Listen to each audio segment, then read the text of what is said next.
Team India bowling దళం అత్యుత్తమంగా ఉందని, ఈ సిరీస్ అశాంతం మాపై ఒత్తిడి కొనసాగించారని ఆస్ట్రేలియా కెప్టెన్ టీమ్ పెయిన్ వ్యాఖ్యానించాడు. సిడ్నీ వేదికగా జరిగిన ఆఖరి టెస్ట్ మ్యాచ్ వర్షం కారణంగా డ్రాగా ముగియగా 4 టెస్టుల సిరీస్ని టీమిండియా 2-1తో కైవసం చేసుకుని సరికొత్త చరిత్ర సృష్టించిన సంగతి మనకు తెలిసిందే.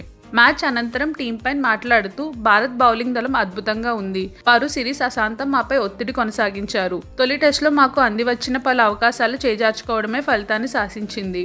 అక్కడ పట్టు కొనసాగించి ఉంటే 2-1తో మేము గెలిచేవాళ్లమేమో అని టీమ్ పెయిన్ వెల్లడించాడు. సొంత గడ్డపై మేము భారత్ను ఓడించగలమని సిరీస్కి ముందు అనుకున్నాం.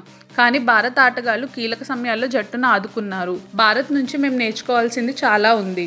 మా టాప్ 7 పూర్తిగా విఫలమైంది అని ఆస్ట్రేలియా కెప్టెన్ టీమ్ పెయిన్ పేర్కొన్నాడు. 1947 నుంచి ఆస్ట్రేలియా పర్యటనకి 12 సార్లు వెళ్లిన భారత జట్టు అక్కడ టెస్ట్ సిరీస్ గెలవడం మాత్రం ఇదే తొలిసారి. గతంలో 1980-81, 1985-86, 2003-2004 పర్యటనల్లో భారత్ టెస్ట్ సిరీస్ను డ్రా చేసుకోగలిగింది కానీ విజయం మాత్రం సాధించలేదు.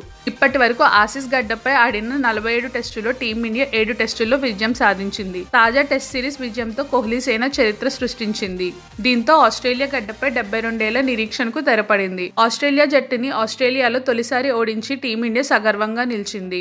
ఆసీస్ గడ్డపై 4 టెస్ట్ మ్యాచ్ల సిరీస్ను టీమిండియా గెలవడంలో భారత మిడిల్ ఆర్డర్ బ్యాట్స్మెన్ పుజారా క్రియాశీలక పాత్ర పోషించాడు. సిరీస్లో జరిగిన 4 టెస్టుల్లో ఏకంగా 3 సెంచరీలు నమోదు చేసిన అనేక రికార్డులు తన ఖాతాలో వేసుకున్నాడు. మొత్తం 7 ఇన్నింగ్స్లో కలిపి 521 పరుగులతో టాప్ స్కోరర్గా నిలిచాడు. 4 టెస్ట్ మ్యాచ్ల సిరీస్లో భాగంగా అడిలైడ్ వేదికగా జరిగిన తొలి టెస్టులో టీమిండియా 31 పరుగుల తేడాతో విజయం సాధించగా, పెర్త్లో జరిగిన రెండో టెస్టులో ఆసీస్ 146 పరుగుల తేడాతో నెగ్గింది. ఆ తర్వాత మెల్బోర్న్ వేదికగా జరిగిన బాక్సింగ్ డే టెస్టులో 137 పరుగుల తేడాతో భారత్ విజయం సాధించి సిరీస్లో 2-1 ఆధిక్యంలో నిలిచింది. ఇలాంటి మరిన్ని అప్డేట్స్ కోసం మన ఛానల్ను సబ్స్క్రైబ్ చేయండి.